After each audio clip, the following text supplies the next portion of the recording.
Welcome to Sound Advice with Phyllis Nichols. This podcast is for women and the men who love them, who are determined to make a difference in the world. You'll hear from other women who followed their own path to success and are willing to share what they've learned along the way.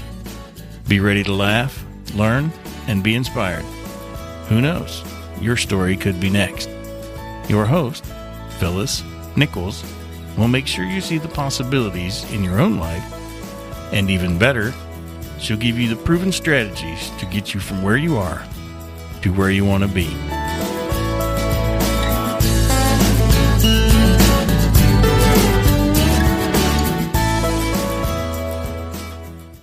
Hi, this is Phyllis Nichols, your host on the Sound Advice podcast, and today's guest is Nancy Sheed. Nancy is an expert communicator, and she spent 20 years helping entrepreneurs and businesses in the publishing industry get their messages seen and heard. Her easygoing style and Southern charm is contagious, whether it's an audience of 1 or 100.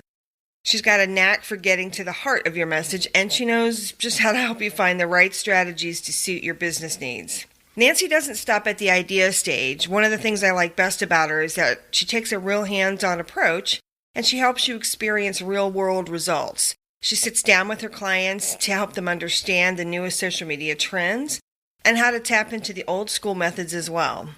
Her custom approach is why her success includes startups, small businesses, authors, politicians, and publishers. Really happy to have Nancy here today because she's a dear friend. She's a peer and a collaborator. She and I together geek out often over marketing stuff and can talk about it forever, really. She also is great with content ideas. We talk about SEO resources a lot. And she just has really great, awesome clients. It's really nice to have her on the podcast. I do want to mention the podcast quality is not as good as I would like. There is a little bit of a static sound, and I just wanted to let you know that up front.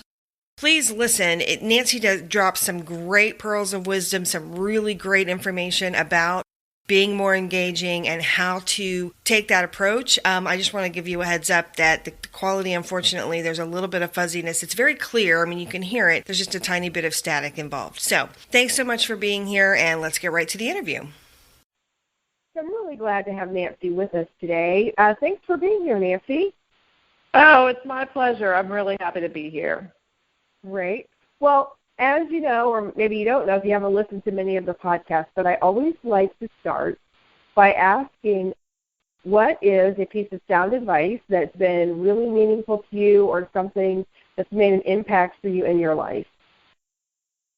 I think the best way to sort of, go about it is a very, it's a big overall statement, but it's to be engaging. And I think, that works on many levels. I'm a Southerner. I'm from the South. We come by hospitality. That's just part of our, makeup.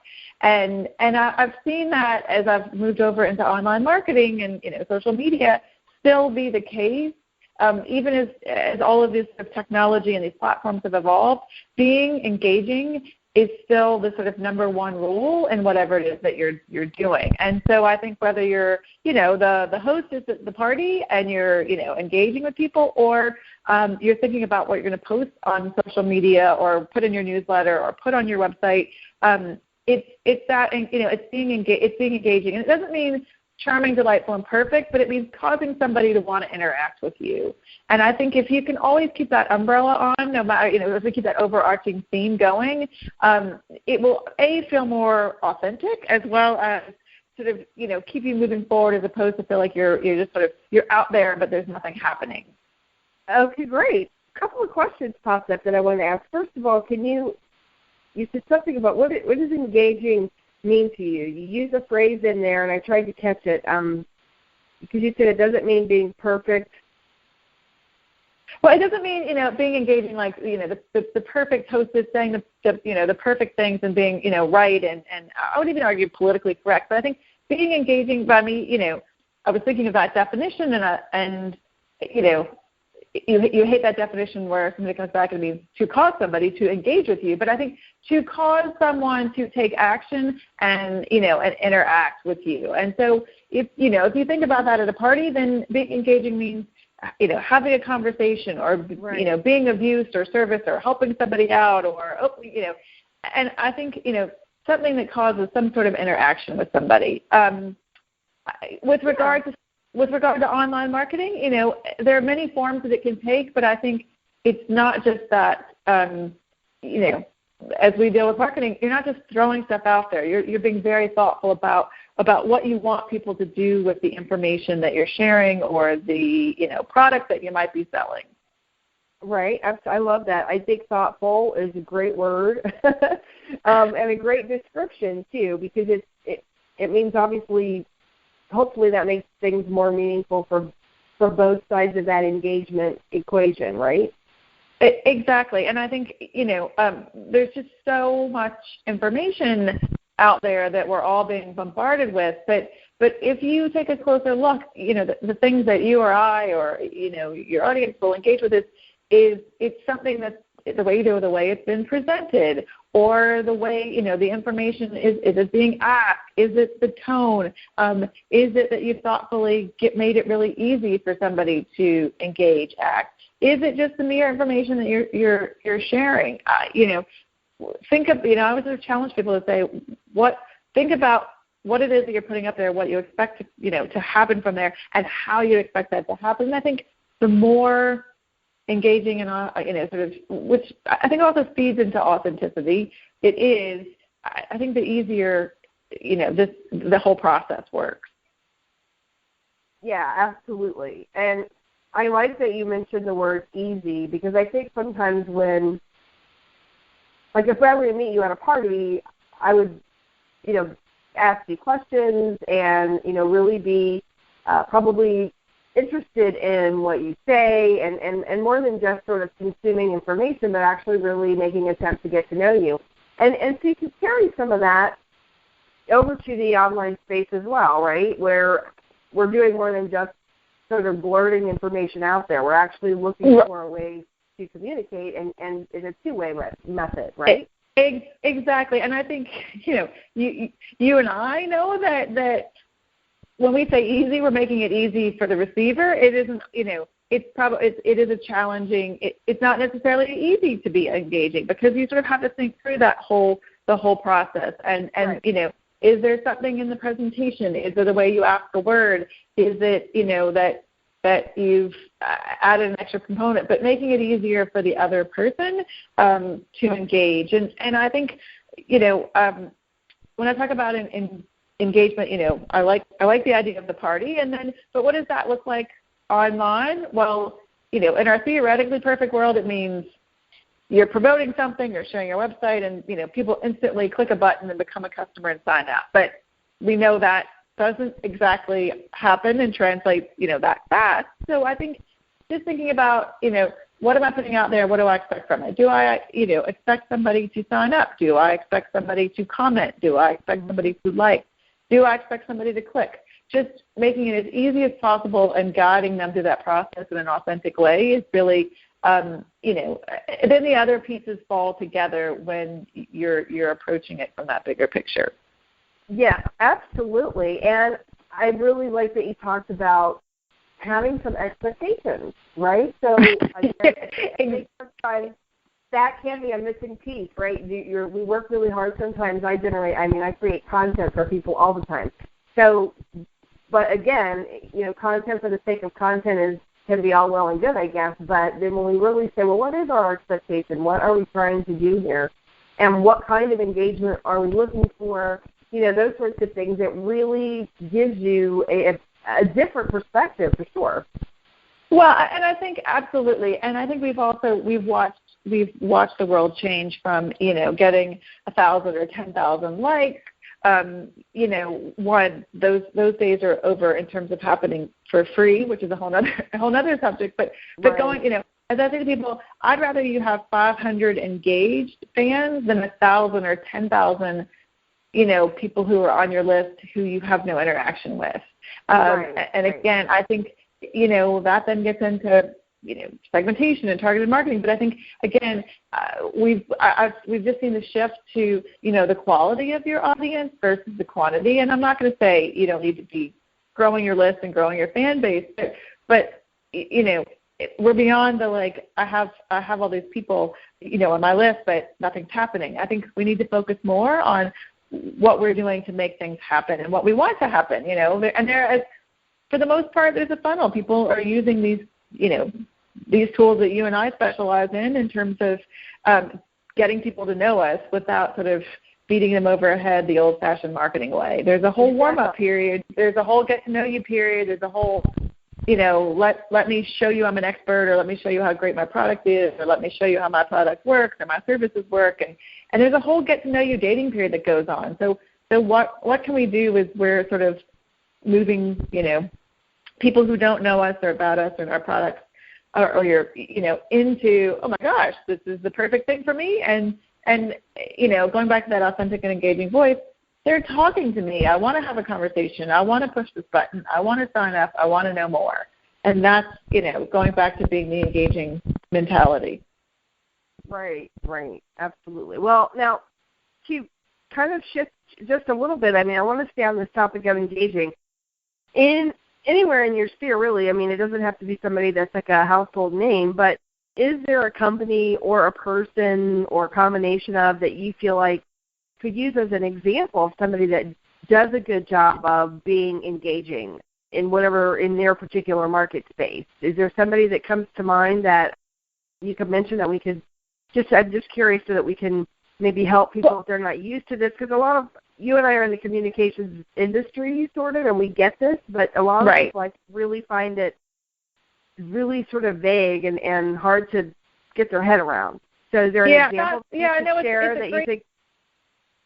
Yes, sorry for interrupting, but it's a great question, and I think part of this started sort of becoming clear to me when a person I met, his name is Chris Desai, and he actually has a social media firm here in Westchester, and he was speaking to us, and he said he charged his audience, or he charged his team that everything they put online should try and create a spine-tingling moment.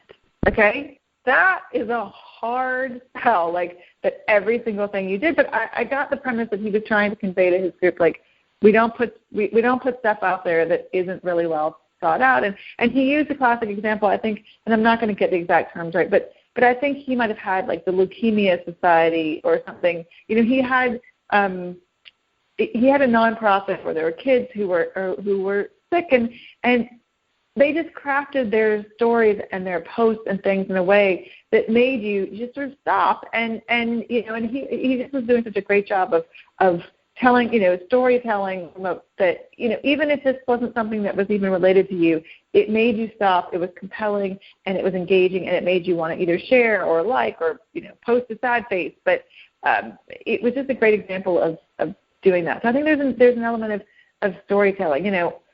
Everybody's trying to either sell something or market something, but if we do it in a storytelling way, it's so much more effective, and people don't feel like they're being sold to. The bigger brands are figuring this out because they've got about 30 seconds to do it, or they're figuring out how to use, live video and things like that to sort of make it engaging and give you, again, a behind-the-scenes opportunity to engage. Right. So some of the obviously some of the celebrities are doing it, and even there are lesser-known names, but they're giving you that constant behind-the-scenes, engagement factor and, shout-outs to anybody. So, they're making you feel or they're making their tribe and their audience feel like they're right there with them. And, again, having that engaging conversation. And I think that's why we're seeing live video be so popular, because it's like this instantaneous hit of engagement. Right, absolutely. And you're right, that part of that piece of engaging, and thanks for sharing that. I love the spine-tingling moment explanation. That's a big challenge, but I totally get it, right? Because we don't necessarily want just to be checked off the box, post it on Facebook, posted something on Twitter, put a picture up on Instagram, we're checking through our little box of the day or whatever it is we're doing, and not saying people do it quite that way, but sometimes I think it can start to feel that way. Exactly, and I so think if it's taking that extra moment to think okay, how can I make this really impactful? make it worth my time and make it worth the time of anybody who's going to be seeing this. And if it's not, maybe, and again, what we're seeing in the analytics is if it's not, it might not be, it's not a matter of a certain number of posts, and I think we're finding that in a lot of the analytics, is it's not a matter of if you put up so many posts or you send so many newsletters, it's a matter of, what it is,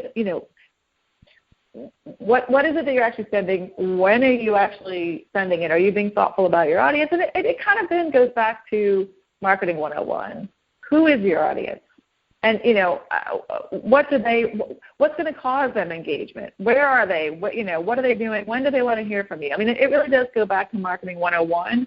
But I think for some people who are new to using all of these online mediums, it's, just understanding how they work is one thing, much less getting back to sort of, a new way of thinking about marketing. Yeah. But it really isn't new. It just feels new because of the tools.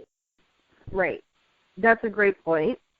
Now, you mentioned analytics, and that's something that has come up in a couple of conversations I've had lately, which is this cross-section of, again, meaningful, we'll use the spine-tingling descriptor again, right? So where is this sort of happy crossroads between the analytics and sort of the raw, the numbers, the data, right, which matter, but then, and also that sort of effectiveness of a really creative or compelling message. I think some people are like, well, like measuring it or using analytics to measure some effectiveness, for some people I think feels wrong because we're taking sort of this personal connection out of it, which is what we're seeking. So, how do you talk to your clients about that? Well, that's such a great question. And so there actually is an intersection. So, of course, we track, traffic on a site, or of course we track growth in likes. But or of course, how many Twitter followers do you have, or how many subscribers do you have? But the sort of, I won't even say it's secondary, but what I also then track related to that is looking into the qualitative. So I'll say, okay, but let's look at what was your most popular blog post this month? Where is the traffic actually going? What is the behavior? So we do take that, you can't analyze somewhat of the qualitative. With regard to, Facebook, we'll go and look and we'll say, let's look at the two most popular, your two most popular, for the most part we do monthly, but what were your two most popular? Were they similar? Were they different? Was there diversity in terms of the engagement there? And this is a beautiful part about these awesome tools is you get this real-time analytics, and so you can see, oh my gosh, that's working so well, which you expected, or maybe you didn't, and then, oh, that's not working so well. And what's also interesting is a cross-platform. Sometimes things are extraordinarily successful on Facebook. They aren't nearly as successful on Twitter and vice versa. But I think not just the numbers, but looking at sort of why are those numbers there? What is the behavior that's driving that? Start to answer and tease out some of those qualitative questions, or that qualitative feel of, oh my gosh, that really resonated with people. Let's do more of that. Or I have no idea why it did. Let's figure it out. Yeah, both of those are really great tips, and I appreciate you sharing that because I think, again, the behavior behind the numbers is really what matters, right? And then, like you said, either do more of that or find out why was that so effective, and let's sort of deconstruct it so we know how to do it again. Right, and sometimes there are ones that you just never, ever expect that fly off the, sort of fly off the shelf, as it were, or ones that you think, what's Facebook doing behind the scenes that I don't understand, maybe, because that has really been pushed down, or what did we do in terms of maybe the content was right, but the execution was wrong. So it's, I wish, I could say there's a surefire, secret recipe for this, but I feel blessed that we have, as opposed to running an ad at a certain frequency in a magazine, we now can test these, we can quickly test in real time what's working and what's not working. Right, which is actually really nice, and even a very small company like mine, or we can do it, and we don't have to be a huge with a huge firm or something to be able to make that happen. Right, and exactly. You don't have to have tools. You don't have to have an ad agency. I think as we're shifting into advertising on these platforms, that starts to have a different feel. But even just working in an organic world with just our own content or our own sort of own voice, and that starting even with the organic approach, there's a lot that can be learned when you're getting started. Right. I agree. So a couple things. Real quick before we line things up, I want to ask two things really. The first thing is, if somebody is listening to this today and they're relatively new and they're like, this is all wonderful, I want to be engaging, I absolutely want to create and put information out to my audience that's really cool and engaging, but what's step one or step two? What would you say to a person in that place right now? So just to make sure I understand, so sort of being new, how would I get started in acting on this being engaging advice? Is that the question? Just right. And I think a couple things. One, it's we just talked about this, but I think having a really clear understanding of who your target market or your target audience is. Who are you talking to, and have a picture of them in your head, because I think if you come from this approach of I'm talking to everybody. Everybody's my customer, client, audience, tribe, fan.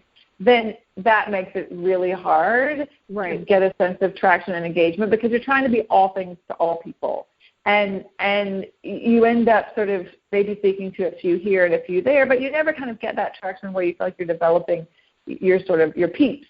So I think one is thinking about them, and then two is, don't try and be everywhere and do everything. I think go back to, if you figured out who your audience is and what, where they are, what they're doing, think about also then, okay, where are they? Where do I want to meet them? Where am I comfortable being? And what do I want to happen in that conversation? Because I think, people come to me and oh my gosh, I haven't been on social media because I'm so behind. I haven't done it and everything else.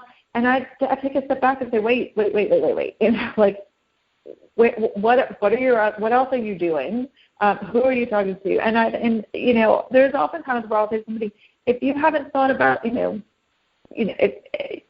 you have a list of 1,000 people email names that you're not using with some sort of a cohesive email strategy, let's take a step back and go back to the bigger picture. And I think telling people, don't try and be doing everything at once. Decide what feels like the best fit to get started and go in deep there and committed and consistent there is far better than I'm going to be. And it's the same principle, like being everywhere, because you just end up completely burning out, petering out, you'll be exhausted. And for most people, this isn't what they do for a living. They actually are probably busy running their businesses or sharing their services and their gifts with the world. So this is a whole other piece. And I think, our mutual friend Patty Lennon, she's like, just like pick one or two marketing approaches. One or two, that's it. One or two, what works? And that could be doing none of that could be doing none of what you and I are talking about. But I think it's a far more satisfactory, experience. And I think then you do that. So my third would be sort of consistency, so that you make a plan that helps you stay consistent so that it happens, as opposed to chasing your tail and feeling like you have to do this a certain amount of times but never planning it out, would be my, the third secret of the sauce. Right. No, I appreciate that. I wholeheartedly agree. And I think, I know from being a small business owner too, I think it also, for most of us, it feels better to be like, okay, I'm gonna do this one thing and I'm gonna own it. I'm gonna really, really connect with people. I'm gonna really put myself out there. I'm really gonna own it. That, I think, for most, not everybody, but for most people, I think that feels much more authentic. I think it's and it's easier to get my head around, like, I'm gonna really do this. I don't have to worry about 5 things. I have to worry about one thing, and doing it well. It can be a big challenge, but it certainly feels much more doable and much less intimidating. Exactly. And I feel like, one of the first things I say when I give talks is I walk into people and say, okay, you now have permission to relax if you're not doing social media because it's okay. Yeah.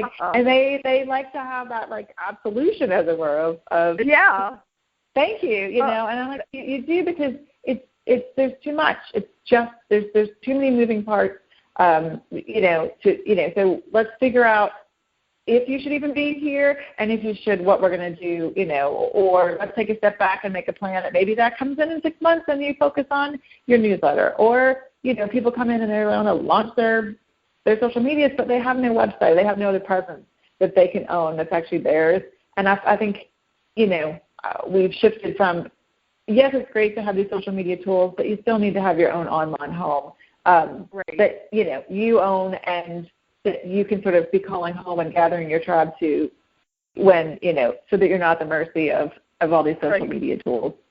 Yeah, absolutely. Well, you guys heard it here. Nancy has given you permission not to worry about being on every social media platform, and I know that makes me feel better, and I know people listening are going to feel better too. So, Nancy, as we wind up, thanks for being here and all the great information. I have a whole page full of notes. Can you tell people where they can reach you, how they can find you, and how they can engage with you? Absolutely. I would love more engagement. So I am Nancy Sheed at nancysheed.com, and that's SHEED. You can also find me on social media, and my handle is SheeSalt, SHEESALT. And my email, if you need to reach me, is nancy@nancysheed.com. Okay, great. Well, Nancy, thank you so much for being with us today, and thank you for sharing your engaging piece of sound advice. I appreciate it. My pleasure, Phyllis. Thank you so much for having me. Till next time, have fun, be you, and share your sound advice with the world. For more info and show notes, or to connect with Phyllis, go to soundadvicesales.com or on Facebook at Sound Advice Sales.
This podcast is part of the Sound Advice FM network. Sound Advice FM, women's voices amplified.